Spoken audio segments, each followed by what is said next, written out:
On the first try, they totally missed. Apple, what are you doing? Early reports are showing that people are already returning it and they haven't even got it in their hands yet. iJustine, Brian Tong, and Marcus Brownlee, they all hate it. It gets a little uncomfortable. 45 minutes to an hour is really the most that I can use it for. It's too heavy, it's eye strain, they're pushing on their cheeks, it's not a good product. Can you imagine a whole computer sitting on your face? I mean, what sits on your face? Come on. What the hell was Apple thinking? This is Apple's total lack of vision. Twitter is all ablaze. People are actually going to use this to watch corn. Why would anybody want to watch corn on their new Apple Vision? Apple says that they're going to develop a whole hub just for corn. That doesn't make sense. A corn hub? Huh? Oh. Hey, it's Rick. Welcome to VidTech with Rick. Well, this is the new Apple Vision Pro, and this is exactly what we wanted. Something thin and light that fits on your face, and this is the Apple Vision Pro of 2030. I'm lying here. Apple did a fantastic job. I want one of these things. It looks so cool. I watched Brian Tong's, I watched iJustine, which is fun. Marcus Brownlee was kind of technical and he just unboxed. So much cardboard. Now your Apple Vision Pro is not going to come in a cute little Apple bag like this. It's gonna, but this huge big pillow carrying case. Siri, make me cry. I wanted to parody this. I wanted to make fun of this. I've done a couple of parody videos now where I'm making fun of the Apple Vision Pro and my, Apple Vision. But you know what? This is too cool. I'm just really excited about this. This is a really fantastic look into the future. And I cannot even believe that we're here already. Brian Tong just kind of went into sports. NBA basketball in my face. But his looked the coolest. I am very excited for this product. Of course I don't have it. Of course I don't have the money. And maybe you don't either. And maybe we're going to get one of these refurbished. Or maybe we're going to get the second or the third generation. The Apple Watch wasn't perfect when it first launched. And that was kind of a criticism for it. But over time now, we all have one of these, right? So I'm very excited for the future of Apple Vision Pro, and I think this is the future, actually. This is the future. Now, here's some things that I was thinking about. Now, like the Apple Watch, there is no imports. There's nothing that you can plug into. It's all wireless, and that's what this Vision Pro seems to be, unless I'm missing something. Also, I was thinking, did Apple jump the gun here? Did they make this really expensive product that's actually a computer that sits on your face, when they could have just made something that was more like a screen mirroring thing? Or even if you plug it in with USB-C and just see everything that your Mac is seeing, or your iPhone is seeing, or your iPad is seeing. That would have been a lot simpler, a lot easier to do, a lot cheaper. Maybe that's coming. Maybe that is Apple Vision, not Apple Vision Pro, but Apple Vision Air.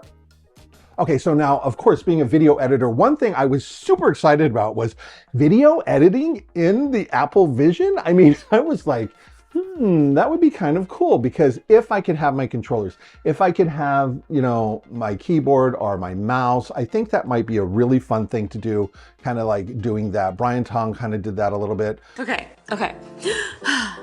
Let's unbox it. I love iJustine because she's so excited about everything.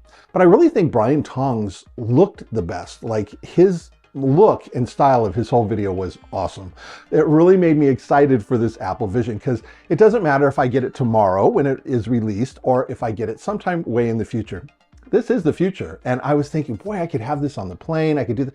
Because when you're holding a laptop, it's kind of cumbersome. When you're holding an iPad, it's kind of cumbersome. And when you're holding your iPhone, it's kind of, you have to hold it and you have to, what if it's just sitting there on your face? And if they can make it lighter and they can make it smaller and make it more like our glasses here. Like I said, I think this is the future of computing. I think this will be exciting. Let me go through some things that I jotted down that I think will be cool. Computing, doing your computers in a different location, like the moon or, Hawaii or any of these other places. I thought that was really kind of cool, being really immersive. When they said that it was too heavy. It is heavy. It's shockingly heavy after it's on your head for a while. I was thinking, well, I would probably lie down in my bed or on my couch and just kind of lie down like that. That might make it easier. But again, I think first generation, and it's going to get lighter and smaller. Okay, they say no native apps for Netflix or YouTube. Well, who cares? I mean, we can watch it on the web, and of course they're going to come. Apple TV just looks really cool. 3D movies, I am very excited about 3D movies. Wouldn't that be cool? I'm very excited to watch, because there really is no platform to watch 3D movies now, because once they leave the theater, I mean, they don't really have 3D TVs anymore. That was kind of like a fad.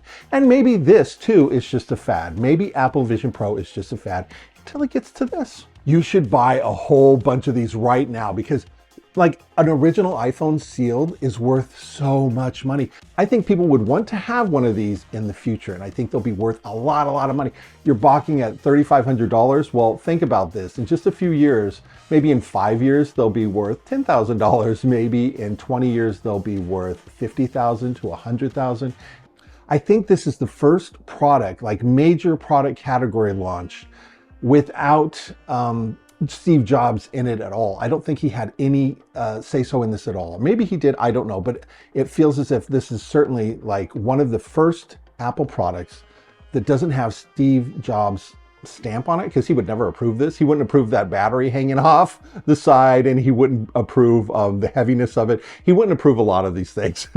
So I think this is like the first kind of like solely Tim Cook, here it is kind of thing. Okay, the FaceTime personas. I thought that was really cool. I thought they did a great job. Of course, AI can do a lot of really crazy things and totally regenerate your face. And so maybe this is a little far behind on stuff you can find on the web that I saw that was just amazing. But for a first-gen product to be able to be this good, I thought in this situation, Marques Brownlee looked the best. Maybe he scanned it properly, or maybe he had the right light. iJustine looked a little weird. Brian Tong looked pretty natural. And their lips, when they're moving their lips, they look fantastic. I thought that looked really realistic and great. And for what this is, you're not trying to fool anybody. Everybody knows what you're doing. You're doing a FaceTime call with this thing on. You're not fooling anybody. You're just making them so they're not creeped out. So I think compared to the MetaQuest, it just makes a cartoon of you. I mean, I think this is a lot better.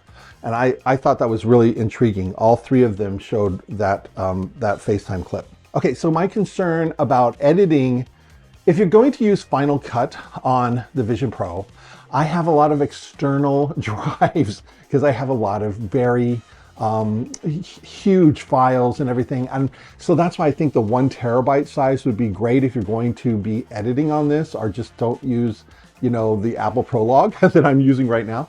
So you would have to do all your external clips wirelessly on a wireless drive, maybe, I think, because I don't think there's a connection in. I don't think there's any kind of input in.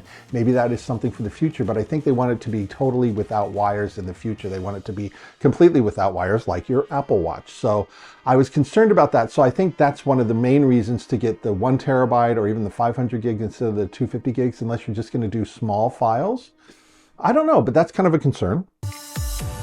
This is going to be very exciting for Apple. I think this will be very exciting for everybody who gets a chance to have one. And of course, us for the future. If, you know, I'm not going to get one right away. It's too expensive and my Apple Card is maxed out. So in the future, I think this will be something really fun. So anyway, how about you? Are you going to get an Apple Vision Pro? Are you looking forward to this? Or is it like, I'm going to pass on this one and wait until something in the future? Let me know in the comments.